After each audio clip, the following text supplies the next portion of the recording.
My work bestie became a stalker. I thought it was just work. You ever have a work bestie? That one coworker you just click with? Same snacks, same hate for meetings, same sense of humor? Yeah, I had one too. But let me tell you, I thought it was just work.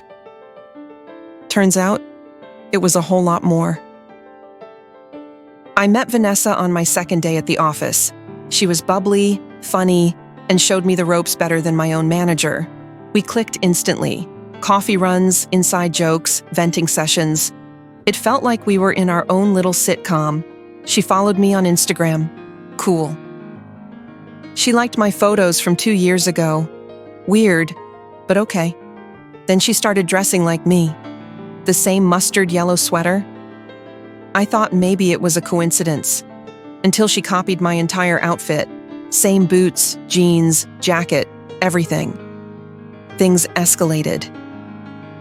I posted about a little bakery I loved. She showed up the next morning with a pastry from there and said, "I figured you'd be craving this today." Then came the gym. I never told her where I worked out. It was near my home, not work. But one evening, guess who was suddenly on the elliptical beside me? I asked her straight up, "How did you know I go here?" She said, "You checked in once on Facebook, 4 months ago. Thought I'd surprise you." I laughed it off, but deep down, I was freaked out. She lived over 40 minutes away. Another time, she mentioned a vacation photo from my Instagram, buried deep in my feed. I hadn't talked about it at work. That's when I felt it, that chill. I ghosted her, blocked her on socials, figured she'd get the hint. The next morning, a handwritten note appeared on my desk. I thought we were friends. I don't understand what I did wrong. I found more notes. In my locker, my notebook, even inside my coat pocket, all saying things like, "I miss our talks." I was spooked. I told no one. Things hit a peak during our company retreat a few months later. I woke up to a knock on my hotel room door. It was Vanessa, in a robe, crying.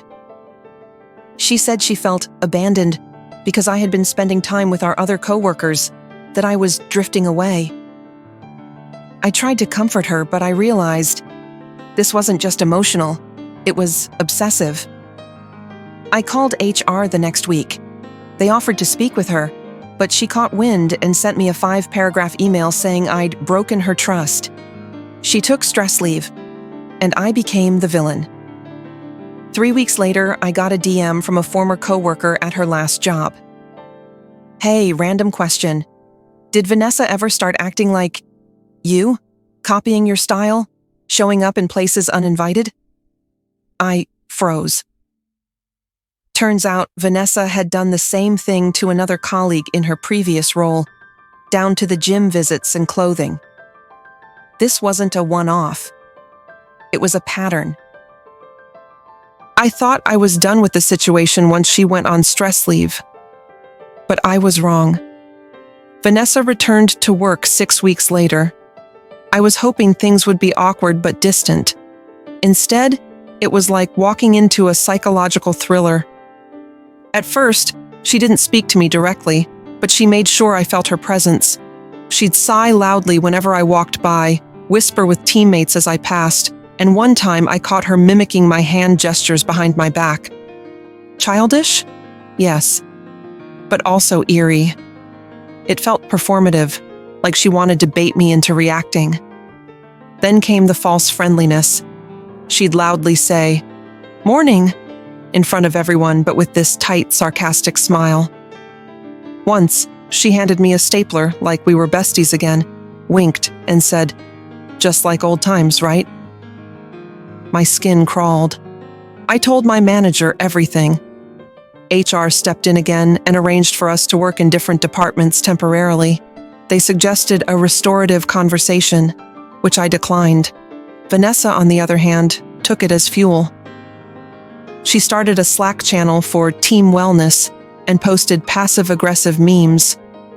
When fake friends pretend to care about your mental health, I'm healing from people I had to heal from. She knew exactly what she was doing. Here's where it escalates hard. A few weeks later, I was called into a surprise meeting with HR, my manager, and, Vanessa. She had filed a formal complaint against me for creating a hostile work environment. She said I had alienated her, caused emotional distress, and sabotaged her return. She brought screenshots of old messages between us where I'd called her my ride or die and said things like, "You're literally the only reason I like this job." Yikes. I did say that. It was early on, before the spiral. I was stunned. HR wasn't hostile toward me, but they made it clear this needed mediation. I left that meeting feeling like I was somehow the problem in my own story. I considered quitting. But then, something unexpected happened. Another coworker came forward. Quiet, soft-spoken Janet from accounting. She had overheard Vanessa in the break room a week prior, bragging that she was reclaiming the narrative and showing me how it feels to be excluded. Janet didn't even know the full backstory. She just knew something was off and decided to speak up. HR reopened their investigation. I submitted the creepy notes. I showed the DM from Vanessa's previous coworker. That changed everything. Vanessa was suspended with pay pending review. A month later, we were told she had chosen to pursue opportunities elsewhere. Translation: she either quit before she could be fired, or she was offered a graceful exit. I've never felt relief like that before. That chapter is closed now, but I've since learned a few things. Not all work friends are safe. Some relationships blur boundaries in ways that aren't flattering, they're frightening. Some boundaries aren't meant to be blurred. I don't know what Vanessa's deal is. Trauma, narcissism, obsession. I just know this. When your gut screams at you, listen. And to those of you wondering, yes, I've since locked down all my socials. Yes, I now keep work friendships friendly, but professional. And yes, therapy is helping. Because sometimes it's not just work. Sometimes it's a warning. Stay safe out there, especially at work. You never really know who's watching or why. So now I have to ask, have you ever had a coworker get a little too close for comfort? Let me know in the comments. I need to know I'm not the only one.